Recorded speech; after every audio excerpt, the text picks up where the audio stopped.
Assalamualaikum warahmatullahi wabarakatuh.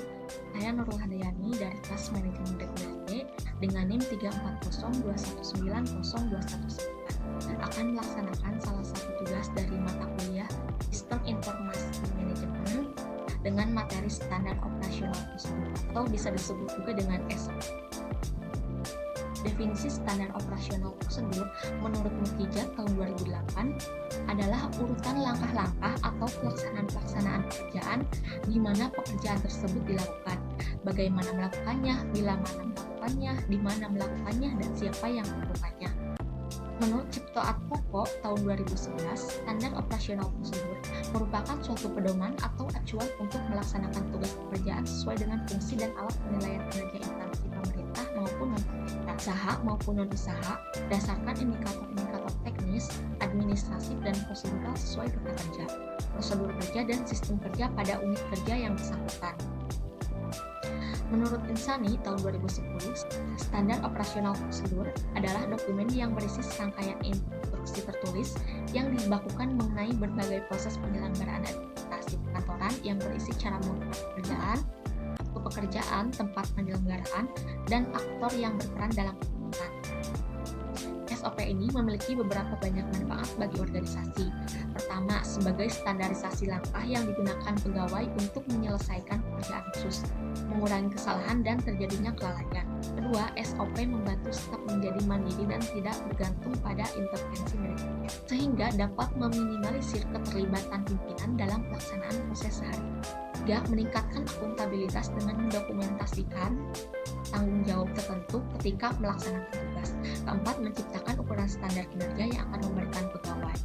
5. Menciptakan bahan-bahan training yang dapat membantu pegawai baru untuk cepat melakukan tugasnya. 6. Menunjukkan kinerja bahwa organisasi efisien dan dikelola dengan baik. 7. Menyediakan pedoman bagi setiap pegawai di unit pelayanan dan melaksanakan pemberian pelayanan sehari-hari. 8. Menghindari tumpang tindih pelaksanaan tugas pemberian pelayanan. 9. Membantu penelusuran terhadap kesalahan-kesalahan prosedural dalam memberikan pelayanan, yang menjamin proses pelayanan tetap berjalan dalam berbagai situasi. Selain itu, SOP juga memiliki beberapa fungsi. Fungsi pertama yaitu konsistensi. Dengan memberlakukan SOP secara konsistensi ketika mengerjakan segala tugas maupun aktivitas tertentu, maka konsistensi tersebut dapat mengurangi kemungkinan terjadinya masalah pada kualitas yang telah diberikan. Kedua, reduksi kesalahan. Standar operasional prosedur yang telah tertulis tersebut mencakup serangkaian perintah atau instruksi untuk melaksanakan tugas. Selama tim dan individu melaksanakan tugasnya sesuai dengan yang tertulis, maka terdapat peluang yang cukup besar untuk mengurangi kesalahan. Yang ketiga yaitu fungsi komunikasi. Alasan suatu perusahaan membutuhkan SOP bagi tim maupun individu yaitu untuk kebutuhan komunikasi. Dengan evaluasi yang dilaksanakan pada prosedur operasi diperbaharui proses dan setiap perbaharuan yang membutuhkan pelatihan baru, memperbaharui SOP dengan memberikan sebuah metode yang digunakan untuk mengkomunikasikan perubahan proses kepada karyawannya. Adapun tujuan SOP yaitu memudahkan proses pemberian tugas serta tanggung jawab kepada pegawai yang menjalankannya. Kedua, memudahkan proses pemahaman staf secara sistematis dan general. Ketiga, mempermudah dan mengetahui terjadinya kegagalan, inefisiensi proses dalam prosedur kerja, serta kemungkinan terjadinya penyalahgunaan kewenangan oleh pegawai yang menjalankan. Keempat, memudahkan dalam menjalankan monitoring dan juga menjalankan fungsi kontrol dari setiap proses kerja. Kelima, menghemat waktu dalam proses training, karena dalam SOP harus disusun secara sistematis.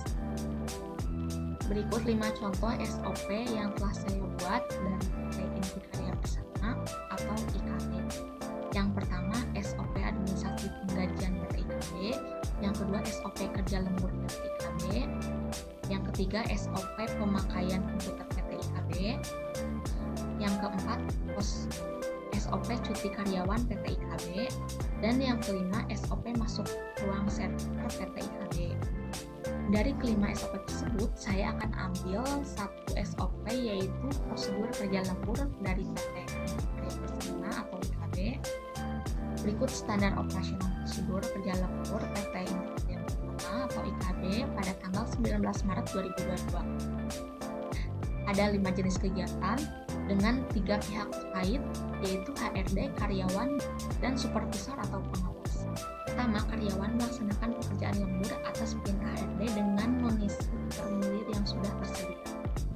Lalu, pekerjaan lembur dapat dilaksanakan dengan pertimbangan percepatan waktu pengerjaan dan target waktu. Pada saat pekerjaan lembur, karyawan tidak diperkenankan untuk mengerjakan pekerjaan lain yang diawasi oleh supervisor. Setelah itu, setiap selesai melakukan pekerjaan, wajib mematikan peralatan yang berhubungan dengan kelistrikan. Dan karyawan dapat mengakhiri pekerjaan lembur tersebut sesuai dengan target kuantitas.